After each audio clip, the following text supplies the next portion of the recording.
Shalom saudara-saudara yang dikasihi oleh Tuhan.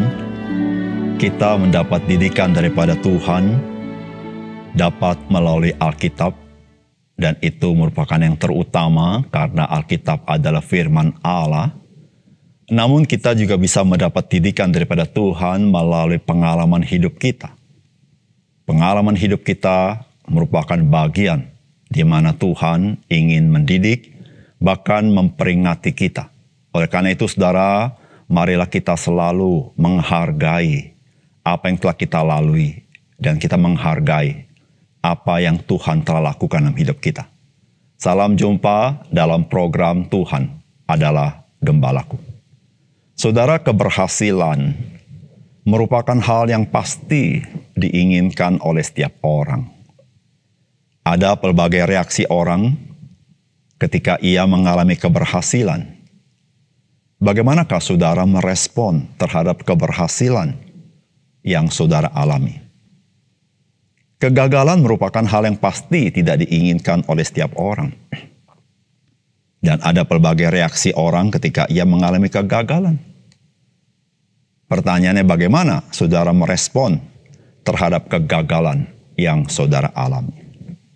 Saudara, tidak ada satu peristiwa di dunia ini, termasuk dalam pengalaman hidup kita tentunya, yang di luar kedaulatan dan kontrol Tuhan. Tuhan menciptakan segala sesuatu adalah bagi kemuliaannya.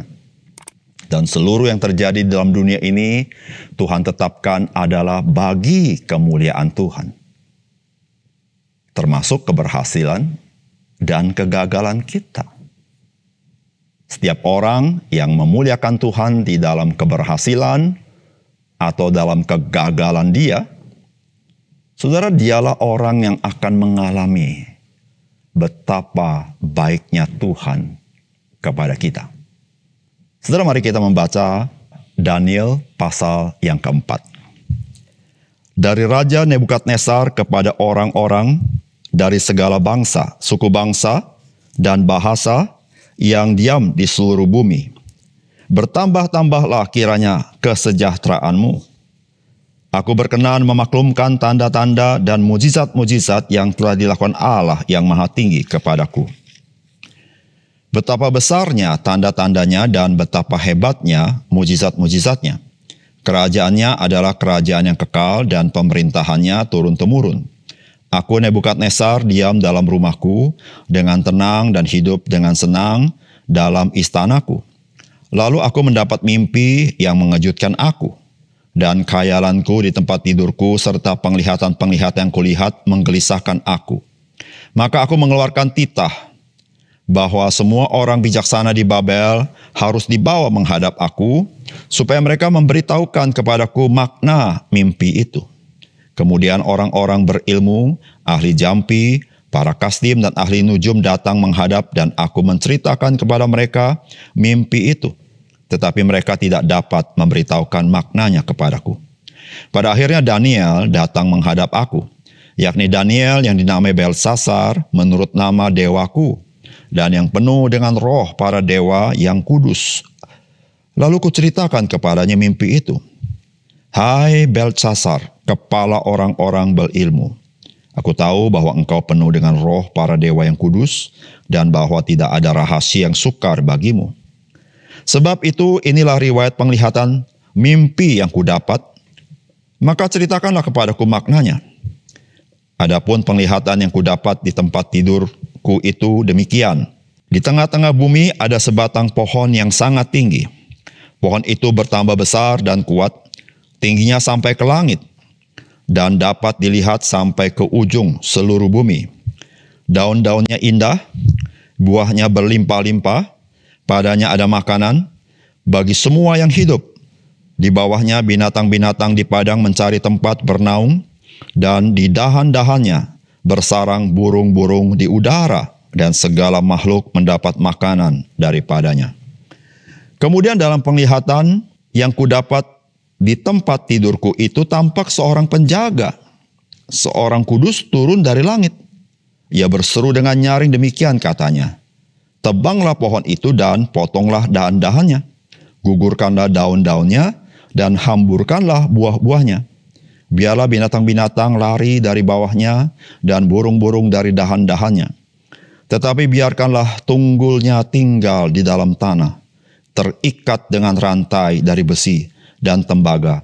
Di rumput muda, di padang, biarlah ia dibahasai dengan embun dari langit, dan bersama-sama dengan binatang-binatang mendapat bagiannya dari rumput di bumi. Biarlah hati manusianya berubah, dan diberikan kepadanya hati binatang. Demikianlah berlaku atasnya sampai 7 masa berlalu. Titah ini adalah menurut putusan para penjaga, dan hal ini menurut perkataan orang-orang kudus supaya orang-orang yang hidup tahu bahwa Yang Maha Tinggi berkuasa atas kerajaan manusia dan memberikannya kepada siapa yang dikehendakinya. Bahkan orang yang paling kecil sekalipun dapat diangkatnya untuk kedudukan itu. Itulah mimpi yang telah kudapat. Aku, Raja Nebukadnezar. Sekarang engkau, Beltsasar, katakanlah kepadaku maknanya. Sebab semua orang bijaksana dari kerajaanku tidak dapat memberitahukan maknanya kepadaku. Tetapi engkaulah yang sanggup, karena engkau penuh dengan roh para dewa yang kudus. Lalu berdirilah Daniel yang namanya Beltsasar tercengang beberapa saat. Pikirannya menggelisahkan dia. Berkatalah raja, Beltsasar, janganlah mimpi dan maknanya itu menggelisahkan engkau. Beltsasar menjawab, Tuanku, biarlah mimpi itu tertimpa atas musuh tuanku, dan maknanya atas seteru tuanku. Pohon yang tuanku lihat itu, yang bertambah besar dan kuat, yang tingginya sampai ke langit, dan yang terlihat sampai ke seluruh bumi, yang daun-daunnya indah, dan buahnya berlimpah-limpah, dan padanya ada makanan bagi semua yang hidup, yang di bawahnya ada binatang-binatang di padang, dan di dahan-dahannya bersarang burung-burung di udara. Tuanku lah itu, ya Raja, Tuanku yang telah bertambah besar dan kuat, yang kebesarannya bertambah sampai ke langit, dan yang kekuasaannya sampai ke ujung bumi. Tentang yang Tuanku Raja lihat, yakni seorang penjaga, seorang kudus yang turun dari langit, sambil berkata, Tebanglah pohon ini, dan binasakanlah dia, tetapi biarkanlah tunggulnya ada di dalam tanah, terikat dengan rantai dari besi dan tembaga, di rumput muda di padang, dan biarlah ia dibahasai dengan embun dari langit, dan mendapat bagiannya bersama-sama dengan binatang-binatang di padang, hingga sudah berlaku yang demikian atasnya sampai 7 masa berlalu. Inilah maknanya, ya Raja, dan inilah keputusan Yang Maha Tinggi mengenai Tuanku Raja. Tuanku akan dihalau dari antara manusia, dan tempat tinggal Tuanku akan ada di antara binatang-binatang di padang. Kepada Tuanku akan diberikan makanan rumput seperti kepada lembu, dan Tuanku akan dibasai dengan embun dari langit. Dan demikianlah akan berlaku atas Tuanku sampai 7 masa berlalu, hingga Tuanku mengakui bahwa Yang Maha Tinggi berkuasa atas kerajaan manusia dan memberikannya kepada siapa yang dikehendakinya. Yang dikatakan tentang membiarkan tunggul pohon itu berarti kerajaan Tuanku akan kembali Tuanku pegang, segera sesudah Tuanku mengakui bahwa sorgalah yang mempunyai kekuasaan. Jadi ya Raja, biarlah nasihatku berkenan pada hati Tuanku.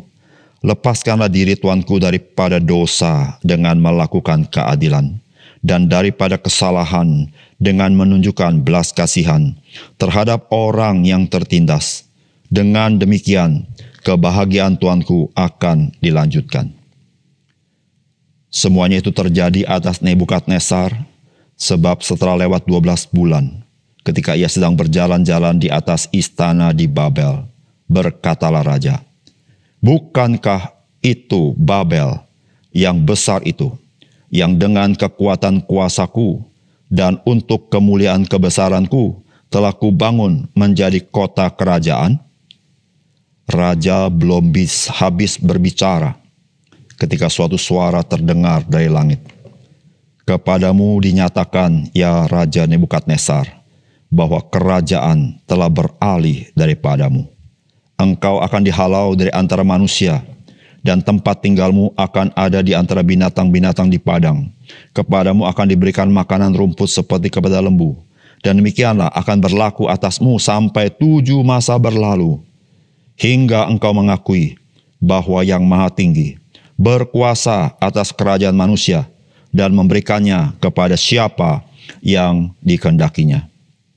Pada saat itu juga terlaksanalah perkataan itu atas Nebukadnezar, dan ia dihalau dari antara manusia dan makan rumput seperti lembu, dan tubuhnya basah oleh embun dari langit, sampai rambutnya menjadi panjang seperti bulu burung Raja Wali, dan kukunya seperti kuku burung.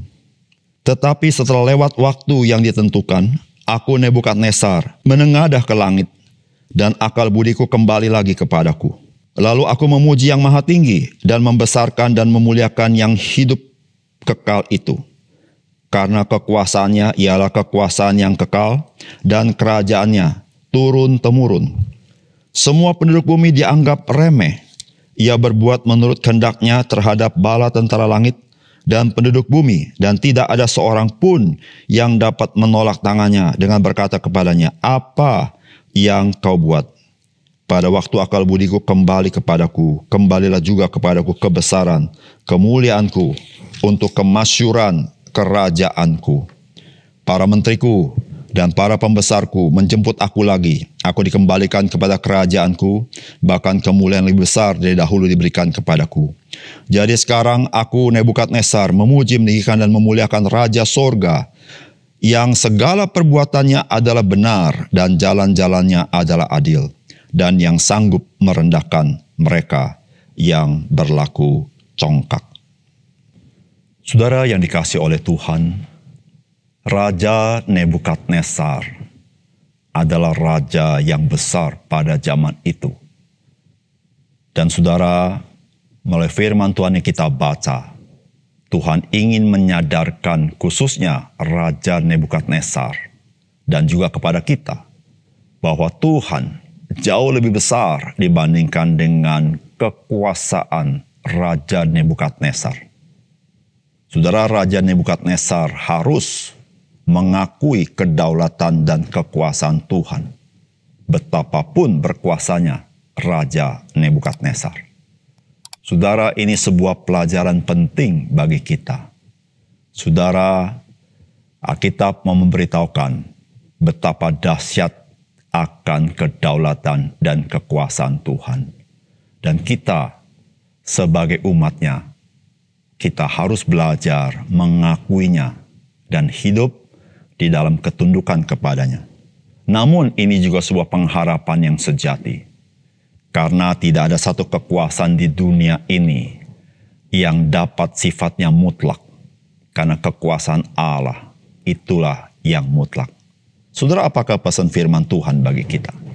Saudara, yang pertama, pengalaman dari Tuhan dapat berupa sesuatu yang menakjubkan, sehingga kita harus mengakui Dia sebagai Tuhan yang berdaulat dan berkuasa.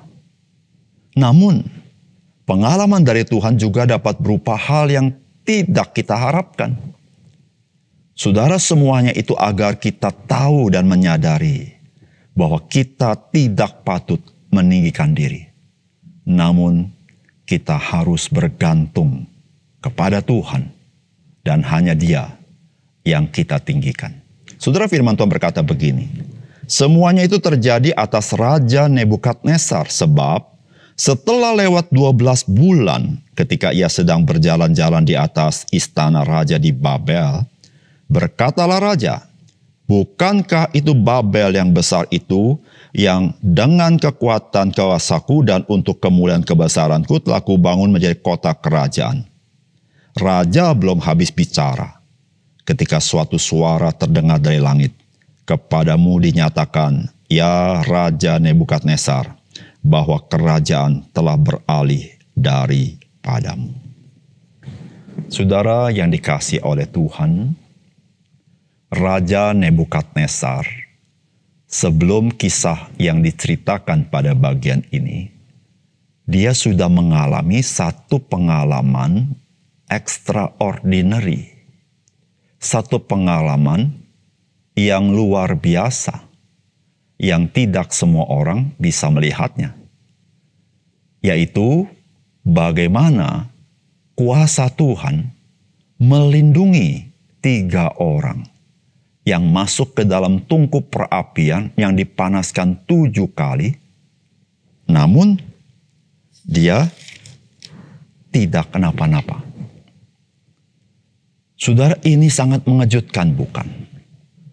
Ketika Raja Nebukadnezar melihat 3 orang percaya itu, Sadrak, Mesak, Abednego dimasukkan ke dalam tungku itu, dan dia melihat bukan ada 3 orang tetapi ada 4 orang di sana. Dan ketika Sadrak, Mesak, Abednego dikeluarkan dari tungku itu, 3 orang ini tidak tersentuh oleh api. Saudara, di situ Raja Nebukadnezar menyaksikan kepada seluruh bangsa-bangsa di bawah Babel akan kekuasaan Tuhan Allah itu. Dan sekarang Raja Nebukadnezar mengalami sebuah mimpi. Dan mimpi itu dia ceritakan kepada Daniel. Dan saudara, pada intinya mimpi itu memberitahukan bahwa Raja Nebukadnezar akan direndahkan oleh Tuhan. Dia tidak lagi tinggal di antara manusia, tapi tinggal di antara hewan dan binatang. Dan dia akan makan rumput. Saudara, itu gambaran betapa direndahkannya seorang manusia, bahkan dia seorang raja segala raja itu. Namun saudara, dalam mimpi itu Tuhan meninggalkan tunggul di mana pohon yang besar itu akan kembali untuk berjaya. Saudara, menarik sekali. Antara mimpi itu dan pengalaman yang terjadi yang dialami Raja Nebukadnezar itu membutuhkan waktu 12 bulan. Saudara, 12 bulan membuat Raja Nebukadnezar lupa akan peringatan Tuhan. Dan Nebukadnezar, dia menikahkan diri. Dan Alkitab berkata, sebelum raja selesai berbicara, ada suara dari sorga bahwa penghakiman Tuhan, pendisiplinan Tuhan, perendahan Tuhan terjadi. Saudara yang kasih tahu Tuhan, ketika kita mendengar kisah ini, kita mengingat sebuah kisah ketika Yesus Kristus datang kepada Yohanes Pembaptis dan meminta Yohanes Pembaptis membaptiskan dia. Dan Yohanes Pembaptis menolaknya karena dia tahu siapa dia dan siapa Yesus. Tetapi Tuhan Yesus berkata, engkau harus melakukannya karena itu adalah kehendak Allah. Saudara, maka ketika Yesus dibaptiskan, maka ada suara dari sorga. Inilah anakku, dengarkanlah dia. Saudara, ketika Yesus Kristus merendahkan diri, saudara, suara sorga meninggikan dia. Saudara, di sini terbalik. Ada suara dari sorga. Justru Nebukadnezar meninggikan diri dan suara dari sorga merendahkan dia. Saudara, dari 2 peristiwa ini, maka saudara, pada titik kulminasinya adalah yang Tuhan inginkan adalah Nebukadnezar harus mengakui akan kedaulatan dan kekuasaan Tuhan. Saudara, pengalaman yang manis atau pengalaman yang pahit, 2 pengalaman ini dalam hidup kita sebagai orang percaya merupakan didikan Tuhan supaya kita mengakui akan kekuasaan, kedaulatan Tuhan, bahkan mengakui akan kebaikan Tuhan. Di situ saudara-saudara, pengalaman hidup kita menjadi sebuah pembelajaran yang Tuhan sediakan, bahkan sebuah peringatan kepada kita. Saudara, dalam setiap pengalaman ada pelajaran yang Tuhan ingin ajarkan kepada kita. Mari saudara, kita menjadi orang Kristen bijaksana. Ketika dalam setiap pengalaman hidup kita, kita mendapatkan pelajaran yang Tuhan berikan kepada kita. Yang kedua, saudara, didikan Tuhan itu ada masa waktunya. Sehingga kita ini sanggup menanggungnya. Saudara, firman Tuhan berkata, tetapi setelah lewat waktu yang ditentukan, aku Nebukadnezar menengadah ke langit dan akal budiku kembali lagi kepadaku. Lalu aku memuji yang maha tinggi dan membesarkan dan memuliakan yang hidup kekal itu, karena kekuasaannya ialah kekuasaan yang kekal dan kerajaannya turun-temurun. Saudara, saya menjadi teringat akan apa yang dikatakan oleh Raja Daud kepada Gad, seorang pelihat yang memberikan peringatan atau menyatakan kepada Daud hukuman Tuhan kepada Daud, di mana Daud harus memilih, dihukum oleh Tuhan atau dihukum melalui manusia. Lalu berkatalah Raja Daud kepada pelihat Gad itu. Dia berkata demikian, sangat susah hatiku, biarlah kiranya kita jatuh ke dalam tangan Tuhan, sebab besar kasih sayangnya, tetapi janganlah aku jatuh ke dalam tangan manusia. Saudara, kalimat ini sangat berharga, bukan? Antara Tuhan dan manusia berbeda jauh sekali. Saudara, seringkali kita pikir Tuhan lebih kejam daripada manusia. Tapi saudara, Alkitab beritahukan kepada kita, Tuhan jauh lebih berbelas kasihan daripada manusia. Saudara, disitulah saudara-saudara waktu kita membaca kisah Nebukadnezar, kita baru mengerti Tuhan ketika membuat Nebukadnezar menderita, ada batas waktunya. 7 masa berlalu atau 7 tahun itu. Dan ketika 7 tahun itu selesai, maka dia dikembalikan oleh Tuhan. Saudara, Tuhan kita, Tuhan penuh belas kasihan. Ketika dia keras kepada kita, di dalam kekerasannya penuh dengan perhitungan belas kasihannya. Di dalam kekerasannya penuh dengan perhitungan akan kekuatan kita menanggungnya. Sehingga saudara, dia tidak memperlakukannya melampaui kekuatan kita. Ada masa waktu di mana Tuhan mendidik kita. Oleh karena itu saudara-saudara, maka firman Tuhan berkata, janganlah kita menganggap enteng didikan Tuhan. Didikan Tuhan sangat berharga. Tapi janganlah kita menjadi tawar hati dan lemah ketika Tuhan mendidik kita. Karena Tuhan mendidik kita pada masa waktu yang singkat, supaya kita bisa melaluinya. Oleh karena itu saudara yang kasih dalam Tuhan, apapun yang kau alami dalam hidup ini, mungkin engkau sedang menghadapi didikan Tuhan yang tidak menyenangkan. Ingatlah satu hal, Tuhan tidak mendidik kita dengan cara sedemikian rupa sehingga kita tidak sanggup menanggungnya. Saudara, ingatlah apa yang dikatakan Raja Daud kepada pelihat Gad. Lebih baik kita jatuh ke dalam tangan Tuhan daripada ke dalam tangan manusia. Sebab besar kasih sayangnya kepada kita. Saudara, mari kita berdoa. Bapa surga, terima kasih untuk firman Tuhan yang indah yang kami baca hari ini. Terima kasih dalam setiap pengalaman hidup kami, ada maksud Tuhan, supaya kami melihat akan kebesaran Tuhan, kekuasaan Tuhan, kedaulatan Tuhan, bahkan kebaikan dan anugerah Tuhan. Tuhan tolong kami, supaya dalam setiap pengalaman hidup kami tidak pernah menganggap enteng, tapi kami selalu mengingatnya untuk kami belajar memuliakan nama Tuhan. Terima kasih Tuhan, dalam nama Tuhan Yesus kami berdoa. Amin.